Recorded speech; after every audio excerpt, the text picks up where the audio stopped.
अपने गुरु महादेव के चरणों में प्रणाम करता हूँ। इस कालखंड के प्रथम शिव शिष्य भैया साहब सुरेंद्रानंद जी के चरणों में प्रणाम करता हूँ। शक्ति स्वरूपा माँ दीदी नीलम आनंद के चरणों में प्रणाम करते हुए आप सभी गुरु भाई बहनों को प्रणाम करता हूँ।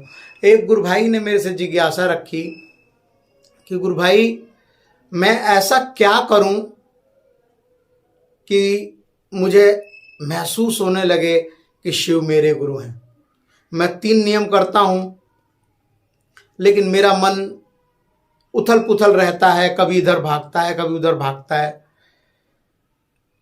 मैंने गुरु भाई से हाथ जोड़ के कहा, गुरु भाई आपको तो पहली बार तो मैं प्रणाम करता हूं और मैं कोई ज्ञानी नहीं हूं कि मैं आपको इस प्रकार का कोई ज्ञान दूं। इस बात को आप महादेव से, यदि आप महादेव को गुरु बनाए हैं तो इस बात को महादेव से रखिए। इस कालखंड के प्रथम शिव शिष्य भैया साहब सुरेंद्रानंद जी से इस बात की विनती कीजिए, कहीं ना कहीं कुछ रास्ता जरूर निकलेगा। तो मेरे से कहने लगे कि नहीं, आप भी कुछ बताइए। आप तमाम तरह की जिज्ञासाओं पे बात करते हैं, तमाम तरह की अनुभूतियों पे बात करते हैं, बहुत से गुरु भाई बहनों से आप मिलते जुलते हैं तो आपको थोड़ा नॉलेज ज़्यादा है। मैंने कहा कुछ भी नॉलेज नहीं है, मैं बिल्कुल जीरो हूँ, मुझे कुछ नहीं आता है। इतना जानता हूँ कि शिव मेरा गुरु है, शिव आपका भी गुरु हो सकता है। 11 बार दया मांग लेता हूँ कि महेश्वर शिव आप मेरे गुरु हैं, मैं आपका शिष्य हूँ, मुझ पर दया कीजिए। और 108 बार प्रणाम निवेदित कर लेता हूँ, बस इतना जानता हूँ। बोले कि नहीं, कहने लगे कि नहीं गुरु भाई कुछ तो बताइए, मैं तो महादेव से दया मांगता ही हूँ। मैंने कहा गुरु भाई बस एक काम आप कीजिए, जहाँ तक मैं सोच रहा हूँ, जहाँ तक मैं महसूस कर रहा हूँ महादेव की दया से, आप सिर्फ एक काम कीजिए। बोले कि क्या करना होगा गुरु भाई बताइए। मैंने कहा कि आप आज से वचन लीजिए उस महादेव के सामने कि महादेव आज के बाद किसी भी अवस्था में मैं निंदा लोगों की नहीं करूंगा, मैं किसी भी व्यक्ति की बुराई नहीं करूंगा। अगर मेरे से आप जानना चाहते हैं, वैसे मैं बताने के लायक नहीं हूं, लेकिन मैं फिर भी आपसे कह रहा हूं कि आप इसी काम को सिर्फ कीजिए। आप झूठ बोलते हैं, कोई बात नहीं। आपके अंदर अहंकार आता है, वो भी चलेगा महादेव के दरबार में। आप ईर्ष्या करते हैं, वो भी चल जाएगा महादेव के दरबार में,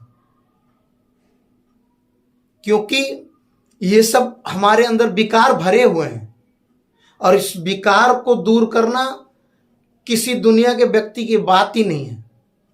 एक गुरु ही इस विकारों को दूर कर सकता है, लेकिन हमें भी कहीं ना कहीं कुछ संकल्पित होना पड़ेगा। मैंने कहा गुरु भाई आप बस इतना काम कीजिए कि आप लोगों को, किसी भी व्यक्ति की अपने होठों से, इस पवित्र होठों से जो महादेव ने इस स्वरूप को बनाया है कि तुम मेरा स्मरण करो, इस पवित्र होठों से कभी किसी की निंदा मत कीजिए। आप अगर आप निंदा करते हैं तो उसको आप नोट कीजिए, एक कॉपी और पेंसिल लीजिए, उस पर नोट कीजिए और तारीख बाई तारीख कि आज मैंने इतने लोगों की निंदा करी है, उनका नाम भी लिखिए और आगे ये भी लिखिए कि मैंने क्या क्या बोला है उनके बारे में। बोले कि इससे क्या होगा। मैंने कहा कि क्या होगा मत, अब मेरे से आप पूछ रहे हैं तो ये मत सोचिए कि क्या होगा। कहीं ना कहीं आपके अंदर जो आप सोच रहे हैं वो बात आपको जरूर महादेव दिखाएंगे, आपका स्वरूप दिखाएंगे, आपको आईना जरूर दिखाएंगे। आप एक दिन इतने लोगों की निंदा करते हैं, दूसरे दिन कितने लोगों की निंदा करते हैं, तीसरे दिन लोगों की, कभी ना कभी महादेव आपकी आंखों में इतनी शर्म भर देगा, आपके मन में इतनी गलानी भर देगा कि आप लोगों की निंदा करना भूल जाइएगा। और जो आप सोचते हैं कि मैं कैसे शिव के करीब जाऊं, इससे अच्छा कोई बेहतर रास्ता मेरी अनुभूति इसमें, इससे बेहतर कुछ भी और रास्ता नहीं है।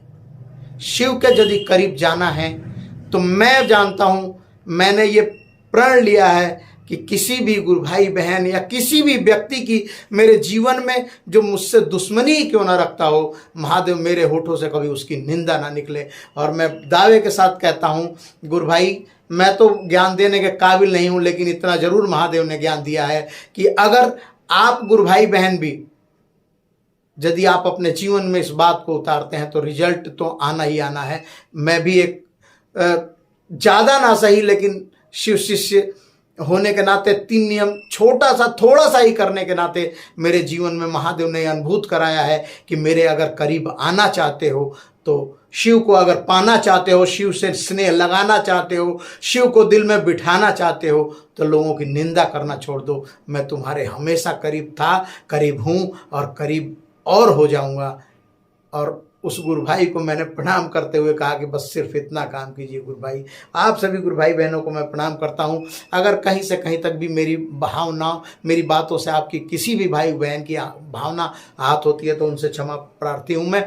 और मैं चाहूँगा कि अगर कोई त्रुटि हो जाती है किसी शब्द के माध्यम से या मेरी वाणी के माध्यम से, तो आप सब कमेंट में ज़रूर मुझे बताइएगा कि यहाँ पे त्रुटि हो गई है। मैं ज़रूर सुधारने का प्रयत्न करूँगा। आप सबको पुनः प्रणाम।